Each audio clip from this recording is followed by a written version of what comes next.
ஆம்பூர் அருகே தின்பண்டங்கள் வாங்கி தருவதாக அழைத்து சென்று நண்பனின் 2 குழந்தைகளை கொன்றவரை காவல்துறையினர் கைது செய்தனர்.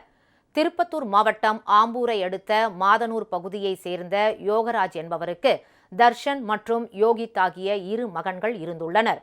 இந்நிலையில் யோகராஜின் நண்பரான வசந்த் என்பவர் தின்பண்டங்கள் வாங்கி தருவதாக கூறி 2 குழந்தைகளையும் கடைக்கு அழைத்து சென்றுள்ளார். வெகு நேரமாகியும் குழந்தைகள் வீடு திரும்பாததால் அச்சமடைந்த யோகராஜ் காவல் நிலையத்தில் புகார் அளித்தார்.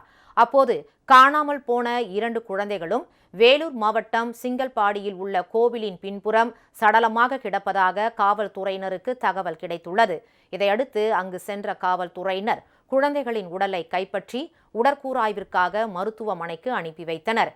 மேலும் அங்கு பதுங்கியிருந்த வசந்தும் கைது செய்யப்பட்டார். இந்நிலையில் வசந்திடம் வாங்கிய 14,000 ரூபாய் கடனை யோகராஜ் தர மறுத்ததாகவும், இதனால் வசந்துக்கும் அவர் மனைவிக்கும் தகராறு ஏற்பட்டு இருவரும் பிரிந்ததாகவும், அந்த ஆத்திரத்தில் யோகராஜின் 2 குழந்தைகளையும் வசந்த் கொலை செய்தார் என்றும் காவல்துறையின் முதற்கட்ட விசாரணையில் தெரியவந்துள்ளது.